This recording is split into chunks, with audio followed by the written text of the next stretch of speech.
안녕하세요. 저는 서울에 살고 있는 30대 여자입니다. 저는 평소에 사연 열차를 즐겨 듣는 애청자인데요. 사연을 듣다 보면 세상에 참 별의별 사람이 많더라고요. 저 역시 그 별의별 사람과 결혼하고 그 못지않은 시댁 식구들을 만나게 되어 이혼을 하게 되었는데요. 저의 기가 막힌 사연 한번 들어보실래요? 저와 남편은 모임에서 만나 1년 연애를 하고 결혼까지 하게 되었어요. 결혼을 하기 전 결혼을 망설이게 된 일이 있었는데 그건 다름 아닌 시모 때문이었습니다. 본격적인 결혼 준비에 앞서 시모를 뵈러 간 적이 있었는데 그때 시모는 저의 직업과 더불어 친정 부모님의 재력까지 관심을 보이더라고요. 썩 기분이 좋진 않았어요. 궁금할 순 있다고 생각을 하면서도 그걸 물어보는 시모의 말투가 저의 기분을 꺼림칙하게 만들었죠. 그래, 우리 하진이는 프리랜서? 집에서 하는 일을 한다며? 그게 벌이가 되긴 하니? 이 엄마는 옛날 사람이라 집에서 일한다는 게 생소하구나. 네, 회사원 다니던 때보다 더 벌 때도 있고 덜 벌 때도 있고 그래요. 그래? 안정적이진 않다는 거구나. 혹시나 그러다 잘못되면 우리 아들 혼자 고생해야 하는 건 아니겠지? 엄마, 무슨 말을 그렇게 해? 하진이가 힘들면 내가 더 벌면 되고 내가 힘들면 하진이가 더 벌면 되는 거지. 누가 더 고생한다 이런 말이 어디 있어? 같이 서로 힘을 합쳐 사는 거지. 그렇긴 한데 아무리 그래도 같이 꾸준히 잘 벌면 더 좋은 건 사실이지 않니? 요즘엔 여자도 돈을 벌어야 하는 세상이야. 혼자 벌어서 그 생활이 감당이나 되겠니? 아, 그리고 부모님은 들어보니 벌어두신 걸로 생활하신다고 하던데. 노후 자금까지 마련해둔 상태인 거지? 혹시나 나중에 너희한테 손 벌리거나 하진 않겠지? 아무래도 하진이가 외동딸이니 조금 걱정인 부분이 없지 않아 있구나. 제 직업과 벌이에 관해 물어볼 땐 충분히 궁금해하실 수 있다고 생각했습니다. 하지만 부모님의 재력이나 노후에 관해 물어오니 이건 좀 아니란 생각이 들더라고요. 하물며 시모 본인은 계속해서 남편에게 용돈을 받아 쓰고 있는 것을 뻔히 아는데 제 앞에서 저딴 말을 하니 어이가 없기도 했어요. 이런 제 마음을 남편이 눈치챘는지 서둘러 시모의 입을 막아버리더라고요. 엄마, 왜 계속 그런 걸 물어? 하진이 집 우리가 걱정할 필요도 없을 만큼 준비 탄탄하게 잘 해놓으셨어. 그러니까 그런 거 자꾸 묻지 말란 말이야. 내가 진짜 하진이 보기 부끄럽다고. 하진아, 엄마가 돌아가신 아빠 때문에 생활고에 시달린 경험이 있으셔서 그래. 생활이 힘들면 아무래도 가정부터 무너지니까. 그러니까 기분 나쁘게 생각하지 말아줘. 아니야. 기분 나쁘긴. 전 괜찮아요, 어머님. 그리고 부모님 노후 자금은 다 준비하신 걸로 알고 있어요. 그러니 그런 걱정은 안 하셔도 돼요. 제 일도 고정적으로 맡고 있는 일이 있어서 기본적으로 꾸준히 버는 돈도 있으니 그것도 걱정하지 마시고요. 말은 이렇게 했지만 꺼림칙한 기분을 지울 수가 없었는데 그놈의 사랑이 뭐인지 남편을 너무나도 사랑한 저는 이 적신호를 외면한 채 결혼까지 하게 된 것이었죠. 처음 2개월, 3개월까지는 참 좋았습니다. 이래서 결혼들을 하는구나 하는 마음이 들 정도로 행복했어요.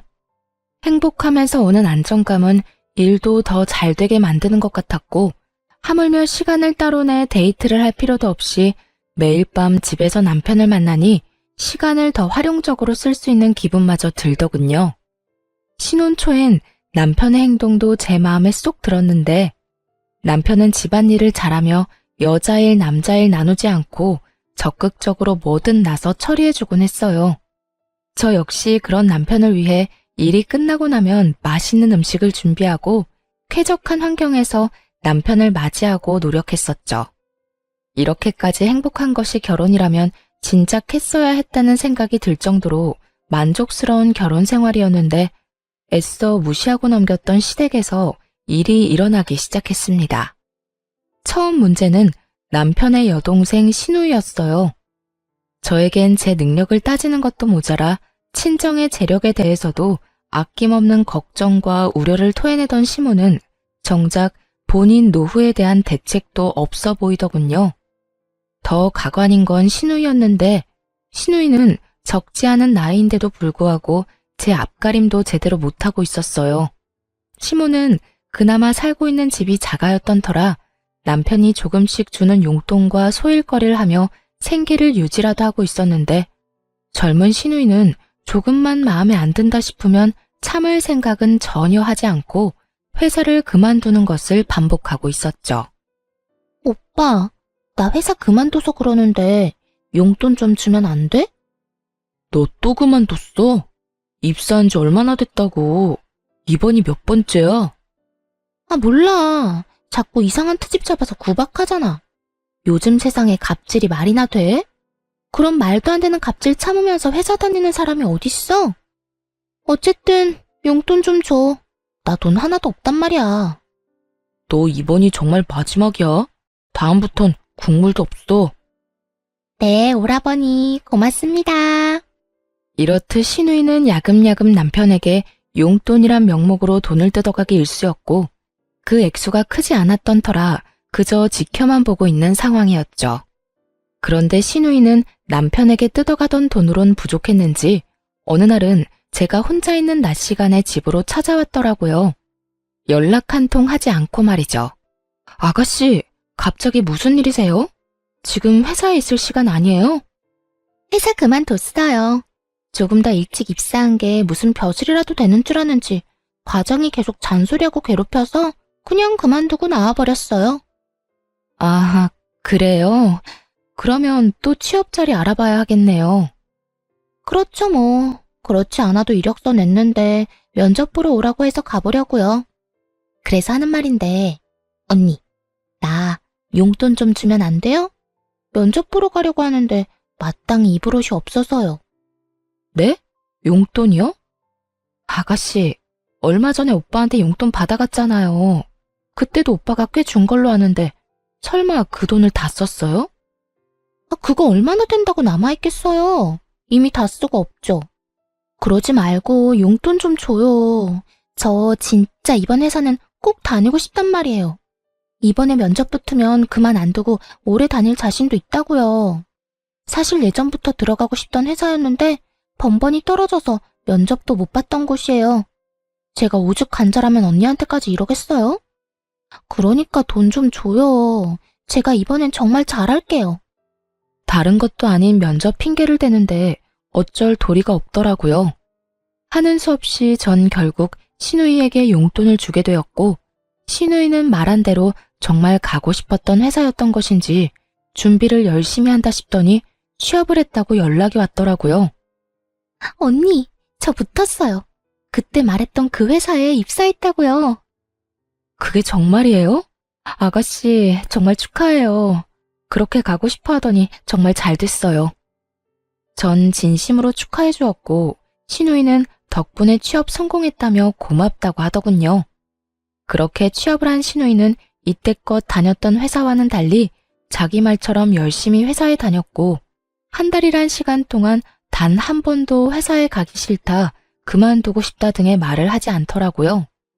그간 매번 한 달 만에 그만두거나 길어도 두세 달이었던 터라 이번엔 뭔가 달라도 확실히 다르다고 생각할 때였어요.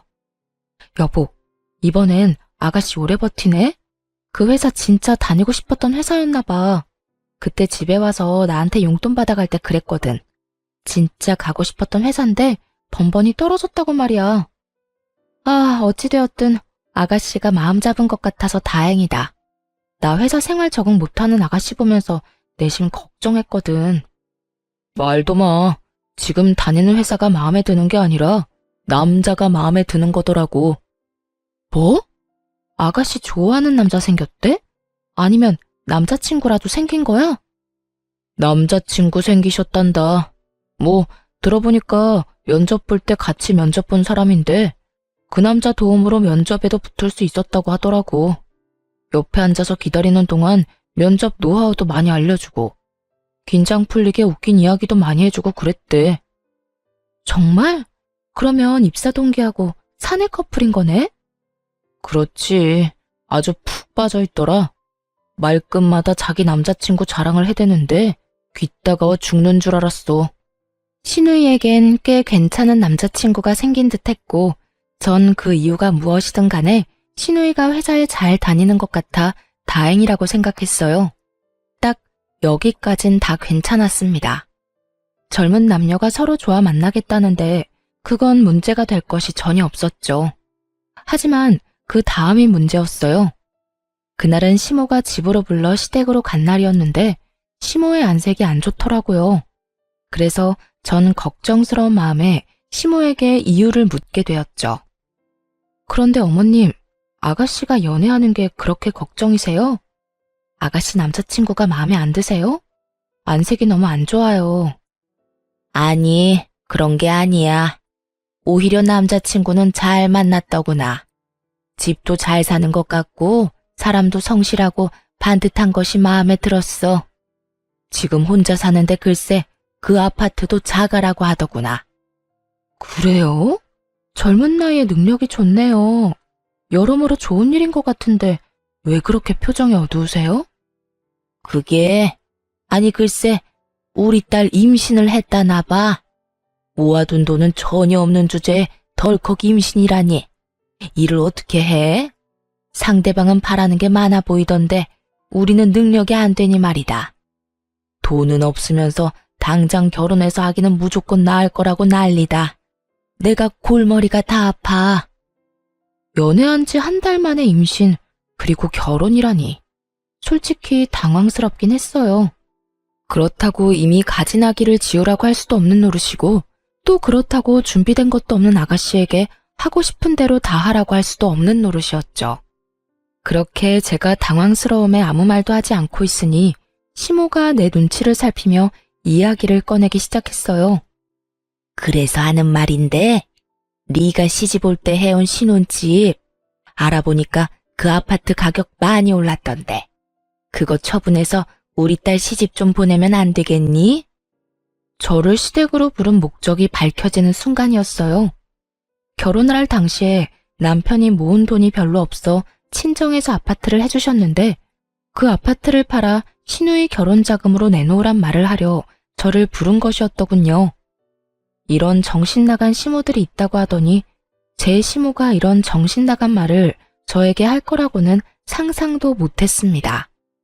이런 문제일수록 애매하게 말해 괜한 기대감을 주는 것보다 확실하게 딱 자르는 게 맞다고 생각해 저는 조금 단호하게 나가기로 했어요. 네? 제 집을요? 그러면 저희는 어디서 살아요? 어디서 살긴 여기서 살면 되지 않니? 우리 아들 방 도배 싹 하고 가구 들이면 제법 신혼방 분위기 날 거다. 그러니까 집 처분해서 우리 딸 시집부터 좀 보내자꾸나. 아기를 지우라고 할 순 없는 노릇이지 않니? 그렇다고 제 집을 처분해서 아가씨 시집 보내는 것도 아니죠. 저도 힘들게 번 돈으로 힘들게 장만한 집이라고요. 저희 부모님 돈도 들어가기도 했고요.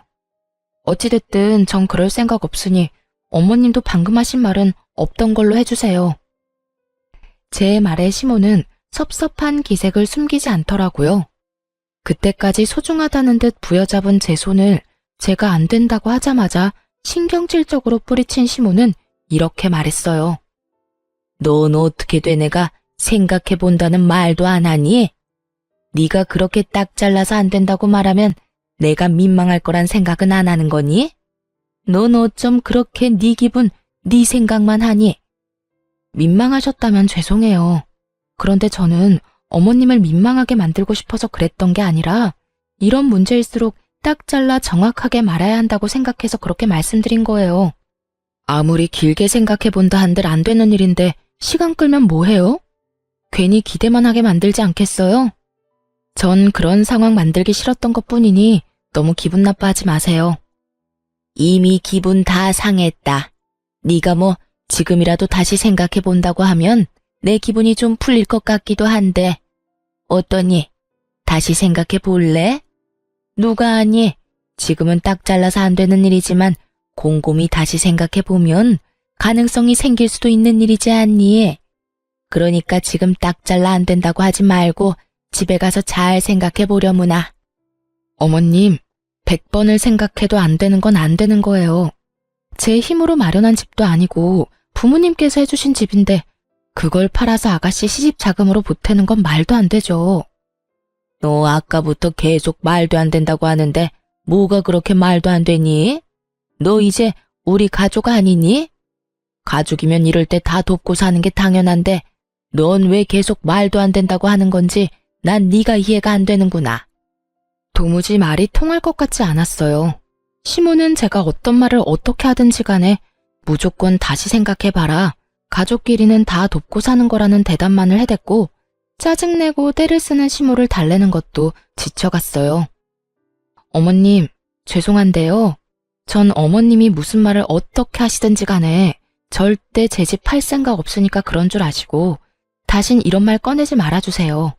저는 어머님이랑 더는 얼굴 붉히고 싶지 않아요. 이런 저의 말에도 시모는 끝까지 저를 붙잡고 무어라 말을 하려고 했지만 전 그런 시모를 뿌리치다시피 하고 시댁을 벗어났습니다. 진이 다 빠지는 기분이었어요. 적어도 2시간 정도 같은 말을 하며 시모와 실랑이를 하고 집에 돌아왔더니 정신적으로 너무 피곤하더라고요. 그렇게 몸도 마음도 고단해 아무것도 못하고 소파에 앉아 쉬고 있으니 퇴근한 남편이 집으로 들어오더라고요. 남편도 눈이 있다면 만신창이가 된 제 상태가 보일 텐데 남편 놈은 저를 보자마자 다짜고짜 또 시누이 이야기를 꺼내기 시작했어요. 오는 길에 엄마랑 통화했는데 당신 꼭 그렇게까지 말했어야 했어? 우리 엄마 엄청나게 섭섭해하더라. 어떻게 그렇게까지 딱 잘라서 말할 수가 있는 거냐고. 당신 다시 봤단 말까지 했다고. 나야말로 어머님 다시 봤어. 몇 번이나 좋게 이야기해도 결국은 이거야. 다시 생각해보면 내 말이 다 맞으니까 이 집 팔아서 돈 내놔라. 무슨 말이 통해야 좋은 말로 설명을 하지. 당신 같으면 어떻게 했을 건데? 몇 시간이 걸리든 계속 좋게 안 된다고 했을 거야? 나 오늘 2시간 넘게 이 집 이야기만 하다가 왔어. 내가 오죽했으면 다신 그런 말 꺼내지 말란 말까지 했겠냐고. 당신 심정 이해 안 되는 건 아니지만 그래도 좋게 말하지 그랬어. 아니, 그냥 이 집 처분해도 상관없잖아. 우리야 엄마 집에 들어가서 살면 되는 거고 집이야 부지런히 모아서 다시 장만하면 되는 거지. 어차피 당신도 친정에서 받아온 집이면서 뭐가 아깝다고 그렇게 안 판다고 우겨서 이 난리를 만들어. 이놈도 제정신은 아니구나 싶었어요. 저희 부모님께서 힘들게 번 돈으로 제가 조금이라도 편하게 살기 바라는 마음에서 장만해 주신 집을 팔아 시누이 시집 보내고 시집살이나 하라는데 어느 여자가 웃으면서 네 하겠어요? 그건 그 여자가 나사 하나 빠진 거 아닐까요? 다른 사람은 어떻게 생각할지 몰라도 제 생각은 확고했기에 남편의 말을 듣는 내내 남편의 정신 상태가 궁금해지더군요. 여보, 우리 부모님은 하늘에서 떨어진 돈으로 이 집 마련해 주신 것 같아? 우리 부모님도 힘들게 번 돈으로 나 편히 살라고 큰맘 먹고 마련해 주신 집이야. 그런데 나 편히 살라고 마련한 집을 홀랑 팔아서 아가씨 시집 보내고 난 시집살이나 하라고?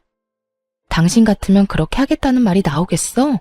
아니, 당신이 어떻든 상관없이 난 그렇게 착하지도 그렇게 너그럽지도 않은 사람이니까 나한테 그런 말도 안 되는 요구하지 마. 당신 진짜 이렇게까지 냉정하게 굴어야겠어? 나도 오죽하면 이렇게까지 말하겠냐고. 다른 것도 아닌 임신했다잖아. 죽어도 아기 낳겠다는데 그러면 미혼모를 만들어? 그럴 순 없는 노릇이잖아. 일단 시집은 보내야지. 그러니까 애초에 그렇게 과한 혼수를 요구하면 아가씨가 딱 잘라서 안 된다고 했어야지. 모아둔 돈도 없고 마련할 능력도 없으면서 무조건 알겠다고 하면 어떻게 해. 그 뒷수습은 누가 하냐고. 아가씨 생각하면 나도 안타깝긴 하지만 그건 그거고 이건 이거야. 난 이 집 건드릴 생각 전혀 없으니까 그런 줄 알아. 여보, 왜? 여기 귀먹은 사람 없어. 소리 지르지 말고 똑같은 말 계속하게 만들지도 마. 처음이었어요. 남편과 제가 이렇게까지 언성을 높이며 부부싸움을 한 적은요. 남편은 계속 저를 설득하려고 했고 저는 끝까지 안 된다고 하고 그야말로 아비 교환이 따로 없었죠. 그날 이후 시모와 시누이는 번갈아 가며 연락이 오고 있었고 연락이 없는 날엔 집에 와 저를 설득하려고 애썼어요. 시모는 저에게 늘 이런 말을 했고 예, 너 진짜 가족끼리 이렇게까지 매정하게 구는 거 아니다. 내가 매번 하는 말이지만 다시 한번 생각해봐라. 아니, 다시 생각해볼 필요도 없어. 그냥 집 처분하고 네 시누이 줘. 이건 네가 해줘야만 하는 거야. 가족끼리 돕고 사는 건 당연한 거 아니니? 너도 이제 우리 가족이고 능력이 되는 네가 해결해줘야 하는 건 당연하다는 이 이야기야. 시누이는 늘 이런 이야기를 했죠. 언니, 진짜 이럴 거예요? 그까짓 돈 얼마나 한다고? 임신해서 그렇지 않아도 힘든 저를 더 불안하게 만들어요? 언니가 돈 안 해줘서 저 시집 못 가면 언니가 책임질 거예요? 저 임신까지 했는데 이러다 결혼 못하면 미혼모 된다고요. 아니 막말로 내가 그런 좋은 집에 시집 가게 되면 나만 좋겠어요? 내가 언니랑 오빠한테 다 보답하지 않겠어요? 공부 많이 했다고 하던데 어떻게 당장 눈앞의 것만 생각하고 먼 미래는 생각을 안 해요? 정 아파트 처분하는 게 싫으면 담보대출이라도 받아달라고요. 사실 설득이라기보단 당당한 요구와 우격다짐에 더 가깝긴 했지만요. 결국 전 두 사람의 번호를 차단함과 동시에 집에서 하던 작업을 밖에서 하곤 했습니다. 괜히 얼굴을 마주쳐봤자 감정만 상할 것이고 전화를 붙잡고 있어봤자 같은 말만 반복하는 상황에 지치기도 했으니까요. 남편은 제가 차단까지 했다는 사실을 전해 들었는지 또 저를 닥달하기 시작하더군요. 당신 진짜 이럴 거야? 어떻게 시댁 식구를 차단할 수가 있어? 내가 오죽했으면 이렇게까지 했겠어? 전화가 쉴 새가 없어. 어머님이랑 아가씨가 계속 전화해서 아니, 두 사람은 나한테 이 집 맡겨놨대? 나한테 도대체 왜 그러는 거야? 두 사람도 오죽했으면 그렇게까지 하겠어? 오죽 급하고 절박하면 그렇게까지 하겠냐고. 난 분명 안 된다고 여러 번 말했고 지금도 그 생각에는 변함없어. 그러니까 나한테 그만 연락하고 그만 찾아오라고 전해. 남편은 끝까지 제 입장에선 조금도 생각하지 않는 듯 하더라고요. 그저 남편의 머릿속엔 자기 동생만으로 가득해 보였고 전 그런 남편을 보며 점점 실망감을 느끼고 있었습니다.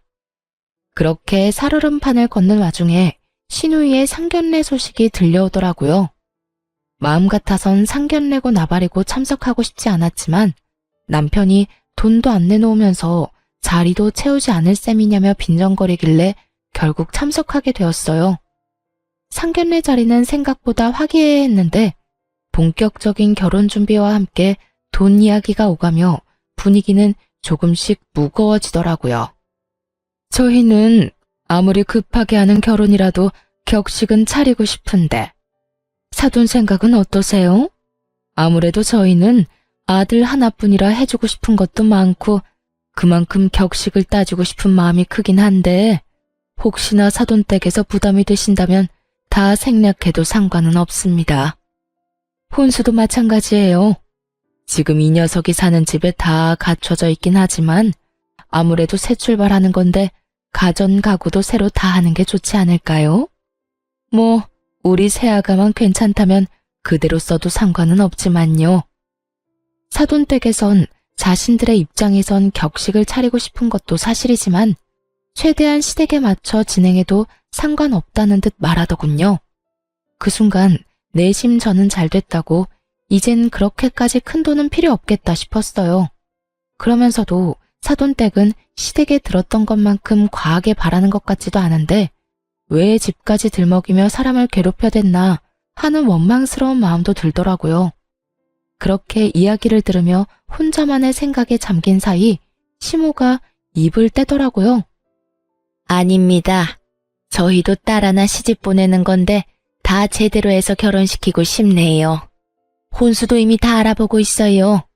그러니 사돈께선 말씀하신 대로 격식 다 갖추고 애들 결혼시키면 될 것 같아요. 이때야 확실해졌어요. 애초에 시모와 시누이가 말하던 사돈댁에서 바란 혼수 따윈 없었다는 것을요.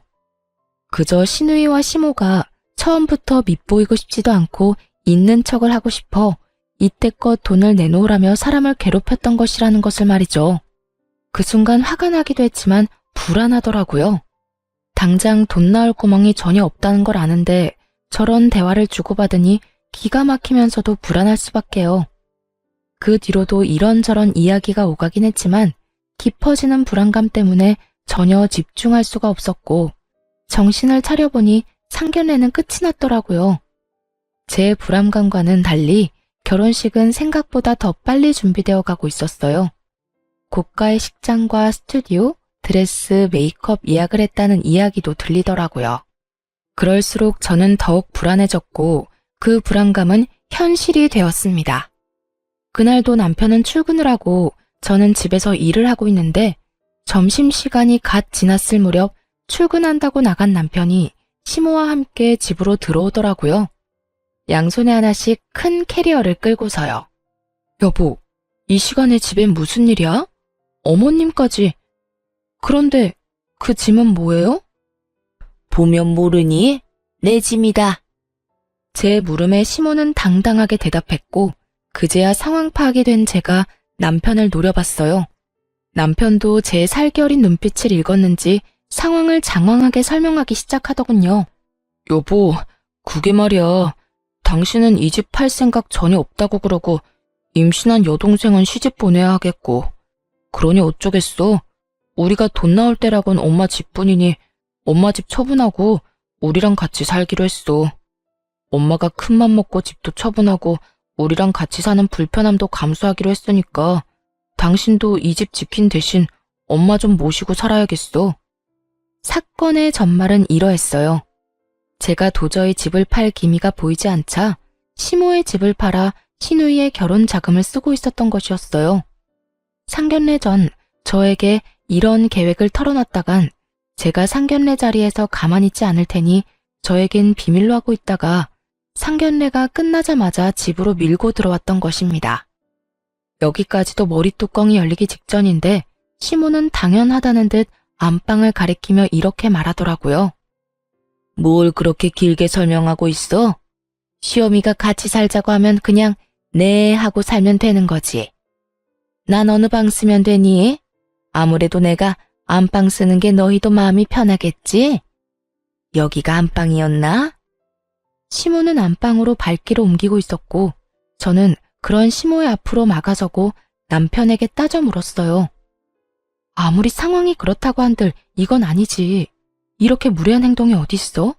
한마디 상의도 없이 이런 일 벌인 거 난 도무지 납득할 수도 없고 이 상황을 그냥 받아들일 생각 역시 전혀 없어.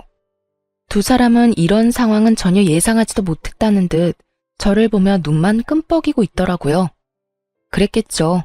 두 사람 생각엔 일단 짐을 챙겨 들어오기만 하면 제가 하는 수 없이 시모를 모시고 살 거라고 생각했겠죠. 하지만 전 그리 쉽게 당해줄 사람이 아니었고 상황이 어떻게 됐든 이런 식은 용납할 수 없었습니다. 그냥 받아들이지 않으면 네가 어떻게 할 거니? 나를 내쫓기라도 하겠다는 거야? 이제 집도 팔아버리고 집도 없는 시어머니를? 네, 전 그렇게 할 거예요. 어머님, 저는 어머님 모실 생각 없어요. 그러니까 무례한 행동 그만하시고 당장 나가주세요. 저는 단호하게 대답했고 이런 저를 보며 남편이 노발대발 화를 내고 모진 말들을 쏟아내기 시작하더군요. 너 이렇게까지 이기적이었어? 어떻게 우리 엄마 보고 나가라는 말을 할 수가 있어? 너 진짜 냉정하다. 아니, 네 몸속엔 피는 흐르고 있는 거 맞아? 너 지금 괴물 같아. 피도 눈물도 없는 괴물 같다고. 날 이렇게까지 몰고 간 건 당신이랑 어머님이야. 집 가지고 사람을 그렇게 괴롭히더니 이제는 뭐? 한마디 상의도 없이 밀고 들어와서 같이 살겠다고? 난 절대 싫으니까 이런 내가 그렇게 싫으면 당신도 어머님이랑 나가. 뭐해? 어서 안 나가고. 나 절대 안 막아. 안 붙잡는다고. 너 감히 내 아들한테 뭐? 이 집에서 나가? 어디 가장을 집에서 내쫓으려는 게야? 이렇게 말한 시모는 제 머리를 향해 손을 뻗었고 전 그런 시모의 손을 낚아채 뿌리치며 이렇게 말했어요. 몸에 손대지 마세요. 그리고 지금 당장 나가세요. 지금 당장 나가지 않으면 아가씨 결혼 제 손으로 다 엎어버릴 겁니다. 우려했던 말이 제 입에서 나오자 두 사람은 잠시 멈칫한다 싶더니 이내에 비웃음을 지어 보이며 저를 조롱하기 시작하더라고요. 네가 무슨 수로 내 딸 결혼을 없는다고 그러니? 당신 미쳤어? 제정신이야? 아무리 기분이 상했다고 해도 어떻게 그런 말을 해? 당신 진짜 이렇게까지 모진 사람이었어? 내가 진짜 내 동생 결혼만 아니면 당신 같은 여자랑은 그만 살고 싶은 심정이다. 제가 하고 싶은 말을 남편놈이 먼저 하고 앉았더군요. 저야말로 당장 내쫓아버리고 이혼하고 싶은 마음이 굴뚝이었으니까요. 나도 마찬가지인데 잘 됐네. 그러니까 당장 이 집에서 나가. 이혼하고 싶은 여자랑 얼굴 보면서 살 필요가 뭐가 있어. 어디 어른 앞에서 건방지게 이혼 이야기를 꺼내는 게야? 너 도대체 뭘 믿고 이렇게까지 나오니? 이까지 집? 너 지금 이까지 집 믿고 이렇게 건방지게 구는 거니? 집 있는 게 무슨 벼슬이라도 되는 줄 아나? 자기가 뭔데 이혼을 한다 만다 하는 것도 모자라 내 딸 결혼까지 망친다고 하는지. 저 다 알고 있어요. 아가씨 임신한 거 아니라는 거. 뭐야? 네가 그걸 어떻게 알고 있는 거야? 그래요. 아가씨는 임신한 적이 없었어요. 이 사실을 알게 된 건 멍청한 신우이의 뒤처리 때문이었죠. 한참 저에게 돈을 요구하던 시기에 신우이가 저희 집까지 찾아온 적이 있었는데 그때 화장실을 자주 간다 싶더라고요. 임신 초기에 화장실을 자주 가기도 한다고 하니 그런가 보다 했는데 신우이가 돌아가고 난 후 화장실을 가니 쓰레기통에선 여러 개의 생리대가 발견되기도 했고요. 정말 기가 막히지 않나요? 어떻게 임신을 가지고 장난질을 할 수가 있는지 제 상식으론 이해가 되지 않더라고요. 아무리 그 남자를 붙잡고 싶고 그 집안의 재력이 탐이 난다고 한들 그런 거짓말은 절대 안 된다고 생각했죠. 그러면서 이때껏 저를 대했던 모든 행동에 대해 의구심을 품게 되기도 했고요. 사실 처음에 신우이가 임신했다고 하며 시집갈 돈이 없다고 했을 때 조금 흔들렸던 건 사실이에요. 아파트 처분까진 아니더라도 그동안 제가 모았던 돈 정도는 보태주려고 했었어요. 하지만 시모가 파렴치하게 나오는 모습을 보며 그 생각도 스치듯 지나가 버렸고 절대 아무것도 내주면 안 된다는 생각을 하게 된 것이었죠. 어찌됐든 이렇게 전 아가씨가 가짜 임신으로 결혼까지 하려는 것을 알았고 시모 역시 한 집에 사는데 이 모든 사실을 모를 일 없다고 생각했던 것이었죠. 제 예상대로 시모는 모든 사실을 다 알고 있었고 멍청한 제 남편은 전혀 아무것도 모르는 눈치더군요. 뭐라고? 임신한 게 아니었단 말이야? 왜 그런 거짓말을 했대? 그러다 들키면 어쩌려고? 우리만 입 다물면 들킬 리도 없어. 들어보니 그 집 재산이 장난이 아니라고 하더라. 그런 집 외동아들이 네 동생한테 푹 빠져 있다는데 기회 왔을 때 잡아야 할 거 아니니? 일단 결혼부터 시키고 적당한 때에 유산했다고 하면 돼. 진짜 임신하게 되면 더 좋고. 하여튼 그래서 결혼 서두른 거니까 너도 조용하고 있어. 억소리가 날 만큼 놀라운 말이었어요. 딸 자식이 그딴 짓을 저지르고 있다고 하면 부모가 나서 말리고 혼내는 게 정상 아닌가요? 시모는 그런 시누이를 말리기는커녕 앞장서서 시누이를 돕고 있더군요. 남편 역시 같은 핏줄은 확실하더라고요. 시모의 말에 말릴 생각은 하지도 않고 앞으로 호강할 일만 남았다며 시누이를 부러워하고 있더군요. 어쩐지 이상하다 싶었어. 그런데 그렇게 잘 산대? 이야, 내 동생 이제 떵떵거리면서 살겠네. 부럽다 부러워. 부러울 거 뭐 있어? 네 동생 잘 되면 너도 잘 될 텐데. 그런가? 내가 여동생 덕을 다 보게 생겼네. 이럴 줄 알았으면 용돈 달라고 할 때 더 넉넉하게 챙겨줄 걸 그랬어. 두 사람은 제가 있다는 사실도 잊은 것인지 시누이 덕을 볼 생각이 신나서 주저리 모든 사실을 읊어대고 있었고 전 그런 두 사람이 너무나도 한심했습니다. 그러면서도 남편에 대한 정이 떨어지는 것은 물론이고 조금 남아있던 미련마저 사라지며 머릿속에 남은 것은 이혼뿐인 상황이 되었죠. 어때? 이제 우리 엄마 모실 마음이 좀 생겼어? 지금이라도 우리 엄마한테 버릇없이 군 거 빌면 내가 너 그런 마음으로 당신 용서해 줄게. 용서? 그딴 용서 필요 없으니까 제발 이 집에서 좀 나가줄래? 난 이제 당신이랑 살 생각 전혀 없어. 그러니까 당신 엄마는 당신이 모셔. 괜히 나까지 싸잡아서 고생시킬 생각하지 말고. 당신 방금 우리 말 못 들었어? 이제 곧 내 여동생이 우리 호강시켜 줄 거라고. 그런데도 나하고 우리 엄마 내쫓겠다고? 호강 같은 소리 한다. 어떻게 된 인간이 동생이 그런 일이 벌이고 있다고 하면 말릴 생각을 해야지 더 부추기고 있어? 진짜 정 떨어진다. 정 떨어져? 당신 지금 그 말 나한테 하는 말이야? 그래, 당신하고 당신 가족한테 하는 말이야. 사랑하는 남자한테 임신했다고 속이고 결혼하려는 아가씨나 그런 사실 알고도 딸 혼내기는커녕 집까지 처분해서 도와주는 어머님이나 호강 타령이나 하는 당신이나 세 사람 전부 다 치가 떨리게 정 떨어져. 난 네가 말하는 그딴 호강은 바란 적도 없고 앞으로도 필요 없으니까 당장 이 집에서 나가. 이렇게까지 나가라고 했으면 자존심이 상해서 나가는 것이 정상일 텐데 도무지 두 사람은 움직일 생각도 제 말을 들어먹을 생각도 하지 않더라고요. 오히려 화를 내는 저를 보면 그러다 정말 후회한다는 둥, 지금이라도 늦지 않았다는 둥 헛소리만 하며 비아냥거릴 뿐이었어요.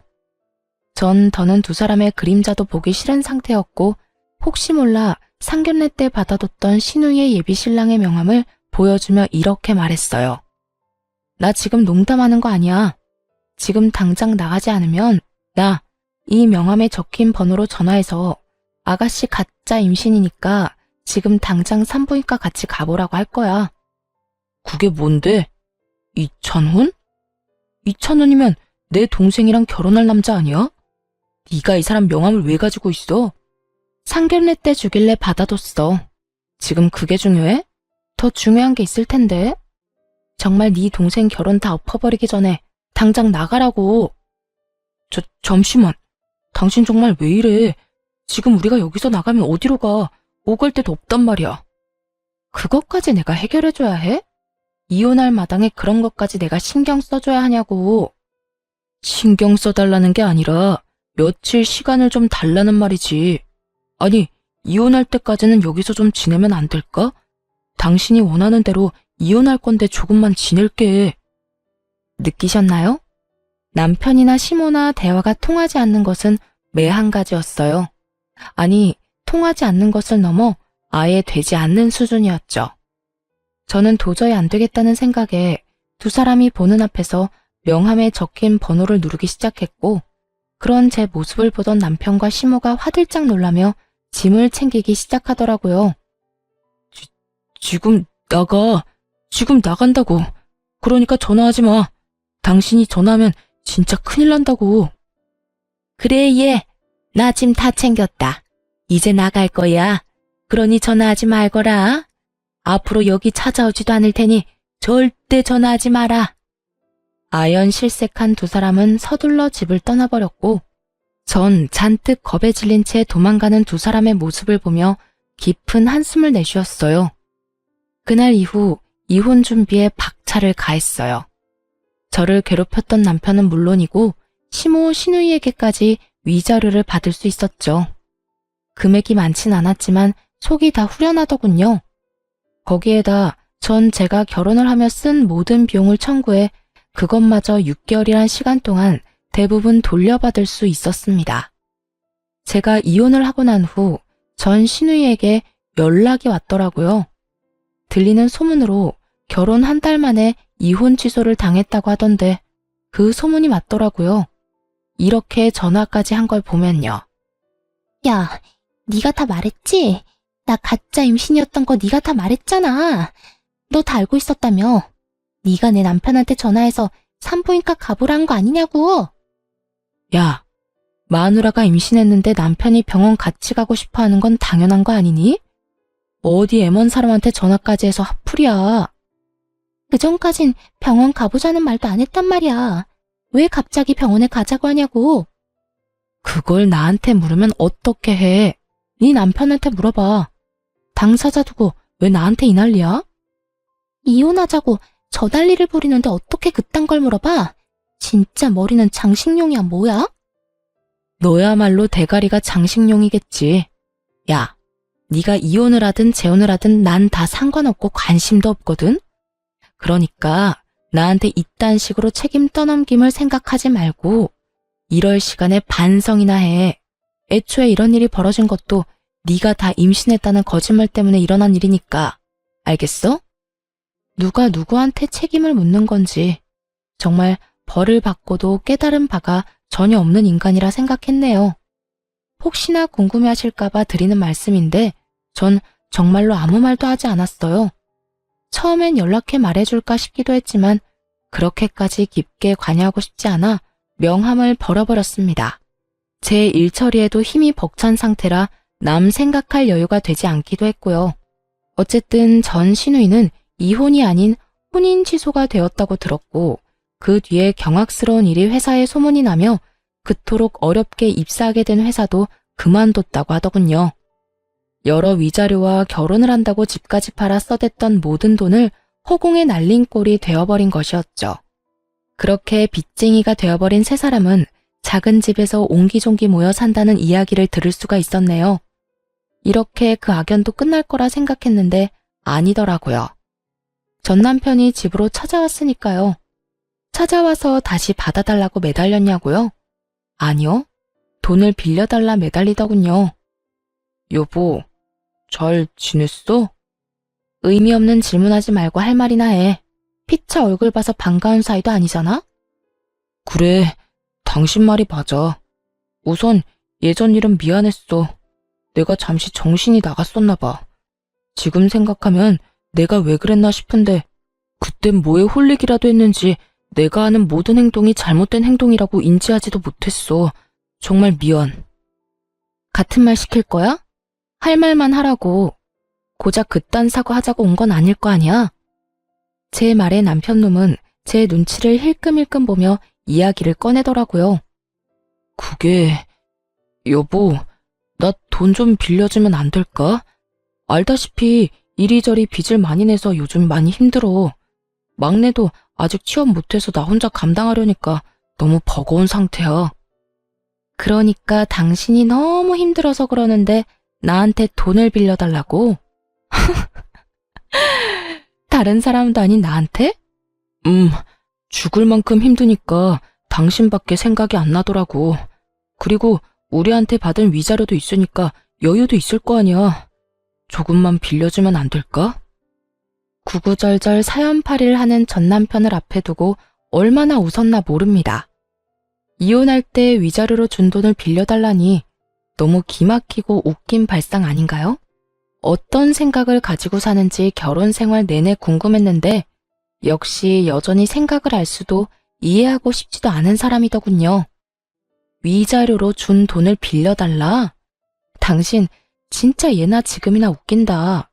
그게 가능할 거라 생각해? 내가 당신 뭘 믿고 돈 거래를 해? 그래도 우리 결혼까지 했던 사이인데 그 정도 신뢰는 있잖아. 내가 정말 힘들어서 그래. 신뢰? 너랑 내 사이에 신뢰가 있었으면 우리가 이혼까지 했겠어? 난 당신한테 빌려줄 돈 없으니까 다신 찾아오지 마. 다시 찾아오기만 해봐. 진짜 가만히 안 둘 테니까. 여전히 대화가 되지 않는 전 남편은 또다시 떼를 쓰며 매달리기 시작했어요. 많이 보던 행동이 시작되는 순간. 더 말해봤자 입만 아플 거라는 걸 직감으로 깨달은 저는 바로 휴대전화를 꺼내 112를 눌렀죠. 당신 지금 경찰에 신고하려는 거야? 지금 가. 지금 간다고. 더럽게 치사해서 당신한테 돈 안 빌려. 잘 먹고 잘 살아라. 어쩌면 그렇게도 변한 것이 없는지 남의 인생도 빌어먹으며 살겠다 싶었네요. 그 후로 전 괜한 시간 낭비를 하고 싶지 않아 이사를 해버렸어요. 친정 부모님께서는 같이 살길 원하셨지만 그러고 싶지 않아 적당한 곳을 얻어 혼자 지내고 있어요. 전 여전히 일도 하고 사람들을 만나며 잘 지내고 있어요. 친구와 만나 수다를 떨기도 하고 여행을 가기도 하고요. 가끔 좋은 사람이 나타나면 연애도 하곤 했지만 깊은 관계로 이어진 사람은 없었네요. 지금은 혼자 지내고 있으며 한동안은 연애 생각이 없어요. 깊은 연애로 이어지지 못한 이유가 제가 아직 마음의 준비가 되지 않은 것 같아 한동안은 연애를 하지 않을 생각입니다. 아무리 좋은 사람이 나타나도 제 마음이 준비되지 않았다면 다 소용없는 짓이라는 걸 깨달았거든요. 상대방에게도 할 짓이 못 되고요. 이혼할 당시 혼자가 되는 게 참 무서웠던 것 같아요. 외로움, 허전함, 그 감정들이 저를 견딜 수 없게 만들 것만 같거든요. 하지만 당한 게 있어서 그럴까요? 막상 고민하던 이혼을 하고 나니 알턴이 빠진 것처럼 너무나도 속이 시원하더라고요. 그래서 혼자 지내는 지금이 너무나도 만족스럽고 행복한가 봐요. 앞으로 전 이렇게 살아가 보려고요. 저를 위해 시간을 쓰고 제 행복을 위해 살아가는 삶 말이에요. 여러분도 응원해 줄 거죠? 저의 사연은 끝이 났습니다. 함께 해주신 모든 분 감사합니다.